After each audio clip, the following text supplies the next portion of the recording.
আসসালামু আলাইকুম বন্ধুরা, আজকে আমার আম্মু রান্না করছে ইলিশ মাছের ডিম। একটু বেঁকায় চুকায় গেছে গা, এই যে 2 পিস ডিম দিছে আমারে, একটু ভাঙ্গা চুঙ্গে গেছে, সমস্যা নাই। তো চলেন খাইয়া দেখাই আপনাদেরকে কেমন স্বাদ হয়েছে। আল্লাহু আকবার, বিসমিল্লাহ।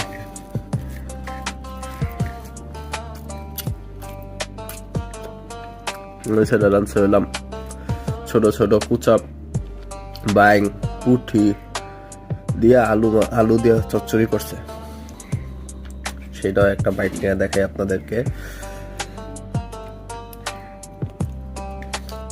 আলহামদুলিল্লাহ, এক কথায় বলতে গেলে বন্ধুরা প্রত্যেকটা খাবার মজা হয়েছে। দেখেন খালি পুঁটি মাছগুলো ছোট হইলে কেউ, আমাদের বাসা যেহেতু গ্রামে, টাটকা কালের মাছ, খাইতে খুবই স্বাদ। আলহামদুলিল্লাহ।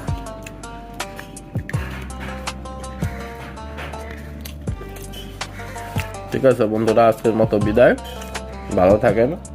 আরেকদিন আরেকটা রেসিপি নিয়ে খাইয়া দেখামনে।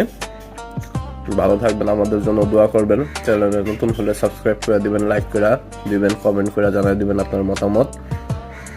আর ভিডিওটা ভালো লাগলে ভালোবাসা জানাই দেবেন। আল্লাহ হাফিজ, আসসালামু আলাইকুম।